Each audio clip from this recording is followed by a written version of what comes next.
Hey guys, it's Saf coming at you with another Raid Shadow Legends video. Now, I'm recording this video for a second time because I initially recorded it after the sort of Blessing Reworks video came out, all the news and information that came out about these blessing changes. And I think some of my initial reactions were a little bit wrong, a little bit misleading, and potentially a little bit negative towards some of the changes. And actually, after I've slept on it and thought about some of the different interactions we have in the game, some of these changes actually might be quite good. There are still some significant issues with things like the stat changes that we're getting that I'm really concerned about, but actually some of these changes might be very good. So let's re-record it again. Let's go through and kind of like take a look at what they're changing, whether or not those changes actually solve the problems of those original blessings. Does it add any more value? And also, we're going to have a little discussion about what does those stat changes mean? What do they mean by everyone is going to get the same amount of stats now? What does normalizing those stats actually mean? And the potential issue with those stats. So I'm going to go through them one by one, and we're going to sort of explain how they've changed and what the impact will be. Now, I've seen a lot of discourse about Polymorph, that this change isn't good enough, that this is still a pretty big problem. Some of it with valid concerns, and why they're explaining it's bad is pretty good. And I also think some people are misunderstanding how big an impact this actually will be. So right now, Polymorph, the main problems with Polymorph is it rolls on every single instance of an effect applying. So what I mean by that is if I have an effect to remove buffs and place a debuff are in the same skill, something like a Romantu A3, right? He removes all buffs and then he will replace a block passive or a block active. Well, that isn't just rolling this chance once, it rolls it for every effect that I'm going to do, every buff that I'm going to remove, every debuff I'm going to place. It becomes problematic because it almost guarantees you that you're going to get polymorphed on any high blessing because you're just constantly rolling the dice over and over again. So the main thing that they announced a couple of months ago was essentially that they're going to stop it from doing that. It's now going to be locked to a per skill usage. And we see a trend to this kind of behavior quite a lot recently where things are happening once rather than happening over and over again. Like Stun Uko actually only happens once like it's meant to, rather than happening per effect. So this big change here is when it says occurs once per enemy turn. Now, my understanding of how this works basically means that when I use Romantu's A3, it's got two different effects. It's going to remove buffs and it's going to place a debuff. Now it's going to roll it once the moment it detects a buff removal, a buff steal, or a debuff placement. If it doesn't successfully do it on that first roll, then it goes on cooldown for that one skill. That's my understanding. That's how I think it's going to happen. It could be instead of a cooldown, they code the effect to have some sort of like hero counter or tracking counter where it's almost like number of effects processed is equal to 0. And if it is equal to 0, then it will work. Otherwise, it will not work. So this should massively impact the quality and usage of Polymorph now, because if you have a 1-star Polymorph, 5% chance of something happening is very, very low. It's not impossible, but let's think of like things that are not guaranteed. When we have like fear, we don't use fear in arena because it's a 50% chance and it never really forms like much reliability or consistency. So we tend to move away from fear. Well, this is half that even on the best of days, right? Even if you take Fearsome Presence with 6-star Polymorph, it's still only a 25% chance. Now, it doesn't solve the underlying problems with Polymorph, such as when you become a sheep, you lose all of your stats, which is one of the big complaints, right? It goes on for 2 turns. It should really only go on for 1 turn. And when it's on for 2 turns, you're going at 150 speed, so you can't even optimize beyond getting around and out of that sheep. When you get sheep, you lose all your buffs. When you come back from sheep, you lose half your health. So I use, for example, Wukong to sheep a Taras to take half his health away. That's just way too powerful in one effect. So the effect itself is still too powerful, but at least this should absolutely like allow for debuffers in the arena. And this is a big deal because if you can allow Romantu back into the arena meta, then Romantu is able to stop the Marichka passive. It stops the Taras damage reduction passives. It stops all the Ultimate Death Knight passives. It will also have a chance, if it gets beyond Stone Skin, of deleting all of that meta. So that meta exists purely because we cannot use debuffs. If we can use debuffs like block passive skills, then Taras Marichka suddenly loses a considerable amount of value because they can't keep themselves alive, right? Generally, that is what they depend on to stay alive. You're depending on the revive from Marichka, you're depending on the damage reduction from Taras, and also the attack destruction from his kit as well. That really is what makes Taras very difficult to kill. So I'm very good. This is a very good first step with Polymorph, right? This is a good step towards the direction of trying to deal with the problem of Polymorph. We'll have to see how it actually exists. My gut feeling is people will move away from Polymorph, because I think things like Life Harvest, things like the Temporal Chains, things like Ward of the Fallen, especially with these stat changes coming in, they're going to be more powerful, because they will work more consistently. They will be more reliable. They will work all the time. Whereas this is not going to work half as much as it should. So, or half as much as it was. So therefore, it's going to actually make people think, well, maybe I should ditch Polymorph and just take something that I know is going to work, especially when we see some of these other changes as well, which could add a lot more value. So Polymorph, this is a good first step. Is it the answer to it fully? I don't think so, maybe, but I do think it will absolutely allow you to use Romantu again and use some of your other debuffers like Madame Cerise and all these kind of things. Now let's go into Lethal Dose. Now, I've been saying for a long time, if you want to make these debuff-based damage blessings work, they need to be at an extreme number, 200, 300, 400%. Poisons can be a little bit less because it's a 5%. But things like HP burn only doing 3%, it has to be like 400%, because otherwise you're just never going to get enough damage. Now, the advantage of poison here is you can stack them, and you can have more than one, and you can increase the duration. So you can actually get a lot more out of this 200% versus something like a HP burn where you can only have one on one enemy. So therefore, at most, you're going to get a 3% boosted to 100%, 6%. Even if it was boosted to 200% on the Incinerate, it would still only be like 9%. It's never going to be enough to really make that valuable. Now, with Lethal Dose here at 200%, I do think this potentially has some value. I was watching Shinny's video and he mentioned stuff like Calvalax. You know, you apply that before anything goes on. That could really work. Stone Skin is still always going to be a problem here. The change to Incinerate, where they boosted it and they also made HP Burn work on Stone Skin, was actually quite nice. If you take into account the Polymorph changes, before the Polymorph changes, it's still not ideal because you can't debuff. But this will work if there's no Stone Skin. And if you really think about it, it's quite a lot. It's 5% multiplied by 3, so it's like 15% per poison tick. That's quite a lot. So if you actually stack up a good 5 or 6 poisons on an enemy, they're going to take an awful lot of damage. Very good for champions like Xavier, especially now that they're going to be adding all the stats to this. So you get accuracy with it on top of resistance, on top of crit damage, on top of attack. Right, you're going to get all these stats with it, so it makes it less punishing to take a non-legendary blessing when you're taking someone like a Xavier, a Calvalax, maybe a Corvus, those types of champions. So it'll be interesting to see whether this actually makes it into the meta, but I can definitely see value if you can stack enough poisons. But keep in mind with Lethal Dose, the poison has to be from the champion wearing Lethal Dose. Even the Poison Explosion, you can't put Calvalax's poisons up, then explode it with Xavier and get the 200%. It has to all come from Xavier. It can't come from those other champions. Then we got Iron Will. Iron Will here is a complete, I would say, a complete change of what it does.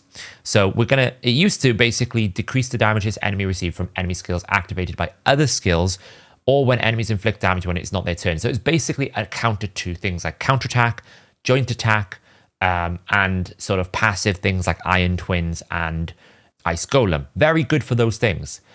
Now it's going to be decreasing the damage this champion receives according to the number of debuffs on them. It won't affect poison, HP burn, and bombs because those generally ignore all sorts of damage reduction effects.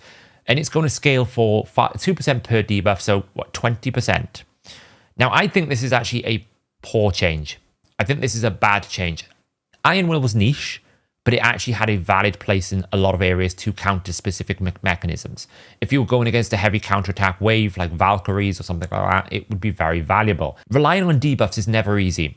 Like if you think Ice Golem, at best you get 2 debuffs, maybe 3. So even if you're a 6-star Iron Will, you're going to get like 6% damage reduction. Before I would have had 30% damage reduction. I know it's like not consistent because obviously the 6% is going to persist on every attack, whereas this 30% only would have applied for the sort of passive activation, but it's still a big issue for me. I'm not sure, maybe the 2% is the issue, maybe it just doesn't increase enough. I like the concept, I just think generally if you depend on debuffs, you're always in trouble, right? These are always the big issues. If something is required that is going to negatively affect you, you generally don't want to go towards that. I've seen things like people going, oh, well, we can like allow the boss on Hydra to get buffs, and then we can do lots of damage with like Xena. I'm like, you don't really want to give the buffs to the boss though. So like, it's good, but you don't really want to go down that path. You kind of like almost like walking this very, very tight rope where it could go wrong at any moment in time. So I think maybe it just needs a little bit more than 2% because 20% damage reduction is good, but I don't see why it can't be 30% if I've got 10 debuffs on me. It's very hard to get 10 debuffs on yourself. If you think, even in Hydra, for example, you're going to get at best 4, maybe 5 poison debuffs and provoke and weaken maybe. So at best, it's a 10% damage reduction. You know, there's not even like baby strengthen. So I think this is a bit of a step backwards. I don't really agree with this change. Indomitable Spirit, these rare CC blessings were totally trash. They were awful. They were really bad. So I'm glad they've targeted these ones because things like this, Dark Resolve, the ones that were like, oh, you got like a 5% chance that something might be positive for you. These things need to be reviewed and visited because these are the ones I think would probably get like 0 usage, right? In the rare category, you're probably going to go towards something like Hero Soul, Phantom Touch. You're not going to pick something that can only do it like 25% of the time. So what have they changed here? Well, they've increased the number of debuff compatibilities. So we've got like Provoke, Freeze, and True Fear now. And they've increased the chance by 5%. That moves it from utterly trash to slightly better trash. It's nobody's going to pick this. Like, it's not consistent enough. Nobody's going to pick it. So that's that one's pointless. So let's move on to Heavencast. Heavencast was very good for champions which had a priority of the debuff on an A1, but nothing else. Things like Rector Draft doesn't debuff anywhere else, but has a decreased attack on the A1. Heavencast is very good for that because you're essentially reducing the accuracy burden on your build. Another champion that's very popular with is Husk in Hydra. You don't care about the stun, but you want the provoke. It was quite good for reducing the initial accuracy, and it was basically reducing the accuracy requirements by 40% when you got it to 6-star. Actually quite good. Now, what have they changed it to? Well, they've completely got rid of that concept, and they've gone, increases the damage inflicted by this champion according to the number of buffs on them, and that will increase to basically 20% when you're fully buffed out at 10 buffs if you can get to that scenario. You're probably looking at somewhere on average 5 to 6 buffs, so something like 10 to 12% damage. It's nice, but then you have to think about the context, okay? So what am I choosing this over? So certainly at 6-star, I'm not going to drop Crushing Rend in Hydra. I'm not going to drop Crushing Rend in most content areas. In Clan Boss, I'm probably not going to drop my Phantom Touch, because it's a single target, right? So if I do 100,000 damage to that target, well, 5 to 6 buffs is like 10,000 more damage. Well, Phantom Touch is going to do 3.5 times my attack. So Phantom Touch is probably going to do, at 6-star, at least 40,000, because it'll do probably like 30 to 40,000 on the first hit and like 20 to 30,000. Like, it'll repeat the attack 35% of the time. So you're never going to want to take this in Clan Boss or anything like that in single target. The one niche area I think it could be quite good for is your AoE damage dealers in Hydra, because you will get more value than Phantom Touch, because Phantom Touch is single target, and you'll also likely have more abilities to stack more of those buffs because you've got an extra champion spot. So you could probably get to like 6 or 7 buffs sustained. That can get you that 14% damage bonus. Then it could be good. Do I think the change is good? Well, you've kind of taken away the value on people like Husk. You forced champions like Husk, Rector Drath now to build more accuracy. I don't know whether that's a good change for something that has very limited usage, because I think Crushing Rend, Cruelty, Phantom Touch, all those are better. Soul Reap, you're probably going to take over this, I would have thought, because the execution value is going to be higher potentially. I don't know. We'll have to see how the numbers come out and how it all looks, but I'm pretty sure that would be like the third option outside of Hydra. It's probably the second option outside of Crushing Rend in Hydra. Then we come to Faultless Defence. Now, this is the one that I got wrong pretty significantly yesterday. I still think this change to remove the base blessing, the old blessing, is wrong. But I actually think that the change they've made is not as bad as I initially thought. I'd have much preferred that Faultless Defence, that they kept the old Faultless Defence, but the new one was basically what Indomitable Spirit has, or something like that, right? Because the old effect was very good for early game accounts. It's very good in Affinity Clan Boss, because Affinity Clan Boss, this is like non-void, he attacks 4 times. So what this ability used to do is every subsequent attack that you take, multi-hits, reduces the damage quite significantly by 35%. So if I'm taking 10,000 damage, then 35% comes off, and then the next hit, 35%. So by the time you get hit by the 4th thing on Affinity Clan Boss, you're taking significantly less damage, which can extend your run. Well, that's not going to be possible anymore. So this is not going to happen. It was also quite good for things like Amius. you could basically make the second hit of his A1 on alternate form do a lot less damage. Also very good for Iron Twins, where it would hit twice. Also very good for things like Scarab, when it would hit multiple times for each buff. You're just reducing the damage. I mean, I think it was okay. I think it was one of the better blessings for rare champions. They've changed it to whenever an enemy attacks an ally under an increased defense buff placed by this champion. So some context there. The champion wearing the blessing must place the increased defense, but any ally wearing that increased defense can trigger this. Reflects a portion of the damage back to the attacker, up to 15%. Now, the reason why I thought this was terrible, because I was like, well, Reflect buff is really pointless. Nobody really uses Reflect buff outside of finite hard counter. But then it got me thinking. I was thinking last night, okay, well, if you take someone like a Siphi will apply an increased defense. Now, you can put it in protection as well. Well, if I attack everyone for, say, 50,000 damage. Doesn't mean I'm going to kill everyone, but say like I attacked everyone for 50,000 damage. Well, I'm going to be taking 50 times 4, because it's going to be 4 defense buffs in arena now. 50 times 4.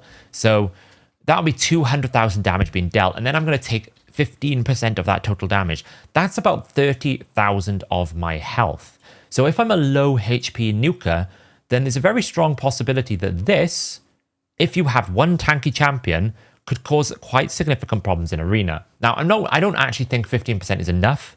I don't think it's like the best thing in the world. But if you've got a defense buff support champion in protection, then it could be quite good. Would you drop it over something like Polymorph, Temporal Chains, Life Harvest? I don't really know. The only use that I see of this in PvE is Finite. If it counts as a shield hit, it could be quite good for that. I can't see it working anywhere else in PvE content, right? You're just not going to generate enough damage out of it, because you don't have huge HP pools. When we fight enemies like War Chiefs and Snick Tracks and those against us in PvE waves, we're fighting enemies like 300,000 HP. That's why it hurts so much, because we have to deal so much damage to them. But when we're using the abilities, we don't scale the health as much, so it never reaches the heights of those things. So I think at 15%, it has some usage in arena. I think it has potential finite usage. But I don't like that they've got rid of something that actually I think was very valuable for a lot of early to mid-game players and for a lot of some late-game usages. But there you go. Now, this is the one I totally got wrong as well, because this is a big change. This is, again, Carapace, one of those rare blessings that nobody really picked, because if you're under CC, you're probably in trouble anyway, most of the time. So it was a good blessing in terms of like reducing damage when you were CC'd, but it was just one of those things that, again, you're punishing yourself to gain the effect and the balance of it. It's not really that good. So they've completely reworked it and renamed it to Emergency Heal. Heals this champion whenever a shield buff is placed on this expired, removed, or broken. The value of the heal is equal to the portion of the champion's max HP. Now, I was like, 15% max HP, not that big. But when I actually looked at it, it's actually significant, because if you take advantage of some of the effects and features in the games, we can absolutely abuse this new blessing. For example, Blood Shield. Every time I attack, I put a very puny blood shield on me, right? A very small shield. We use it a lot for things like Borgoth, things like Mischief tanking in Hydra, basically things just to make sure that we've got an extra buff. Sometimes we'll use it for Seer buffs. Well, every time that buff is going to expire, which you're going to reapply every single time you take a turn, you're going to heal for 15%. This effectively gives you a regen set with Blood Shield. Things like Verge's passive, I saw some people talk about, very good. Verge's applies a shield. Things like Ruark's passive, you get a shield every single time someone gets attacked. Things that give you a shield permanently all the time. This is going to be very, very broken for. It's very powerful. It's going to make it incredibly difficult to kill someone under an emergency heal if they're in a Blood Shield, because you just get so much healing. It's going to be really good for your Mischief tank. So much healing, because if you're placing a very small shield, it's going to break it every single time with Blood Shield. So I think when you apply the Blood Shield context to this is actually very big. Next up, we've got Dark Resolve, one of those rare, useless ones that had CC. What have they done? They've completely reworked it as well. Increases the damage inflicted by this champion according to the number of dead allies. I think this is okay, because you're going further into a sort of index in towards the concept of like a Chitis. If you have a champion that really works well if there are dead allies, or even if you're in PvE content where you're using sort of the masteries for dead allies, like Spirit Haste, well, this is actually quite good, because now I'm just going to get bonus damage up to, what was it, 5% for each dead ally? So that can go up to 15% in an arena team, 20% in a sort of normal team. It's actually not bad if you can find champions. It's going to be very niche. There's only certain scenarios you'll want to use it, but is better than what the old one was. It's an improvement on the old one, so that's always a positive. Now, the last thing I want to talk about here is the stat changes, right? I think the blessing changes, on the balance of it, they've tried to fix a lot of the problems. Some of them I don't agree with, but I can see some real positives there. I think Polymorph will have to see how it plays out, but I'm pretty sure it's going to have a big impact.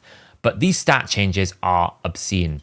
So I've basically put the numbers out here. What they've basically said is that people were making decisions of blessings purely based on stats and not the blessing, and they want more people to have the freedom and choice of being able to select the blessing they want, not the stats required. So for example, if I want Life Harvest, I don't want to sacrifice my attack and crit damage to go for Life Harvest.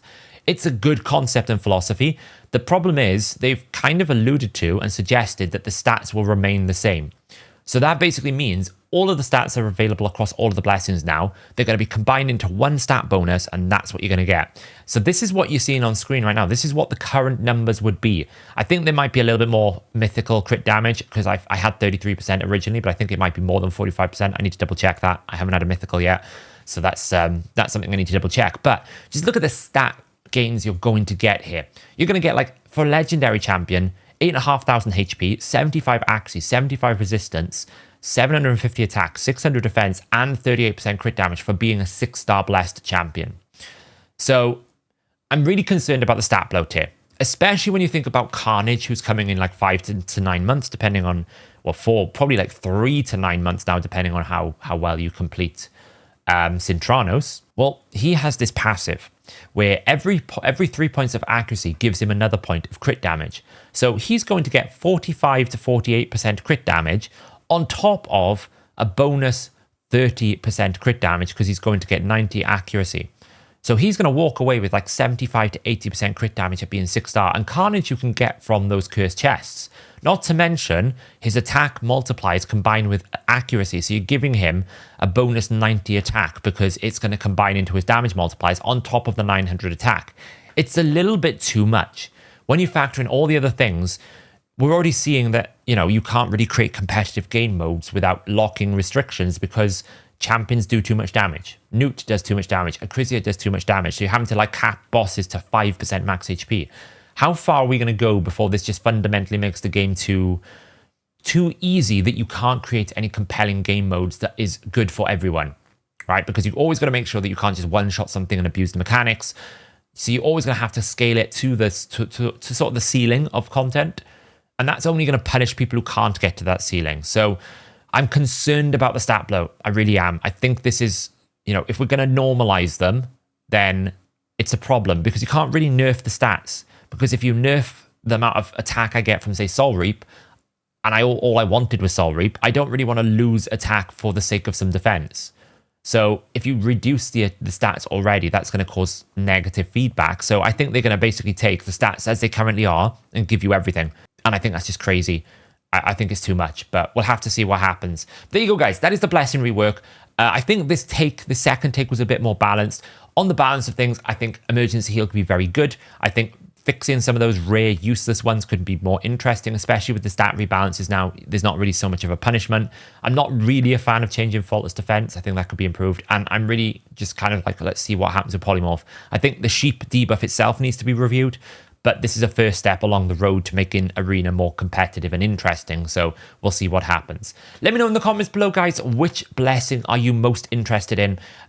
One thing I will say just before I finish this video, Plarium, please reset the blessing reset cost. You must reset the cost. If you're going to change a lot of these blessings, now I think you probably will because you've done it in the past. If we have already swapped blessings, I don't want to pay 200 gems to switch this around. So please reset that so that everyone can get a free reswap without punishment. That would be really nice because it's very expensive to swap a blessing. But yeah, let me know, guys, in the comments below, which blessing are you looking forward to most? Are there any concerns that you have? Do you agree with me on the stat changes that it's a bit too much? Is there any champion now that you think, oh, this could be very good for, and you might whip them out of the vault, especially things like the poisoners? Is there any poison champions you think might be really good for that I've not talked about? Let me know in the comments below, and I'll catch you in the next video.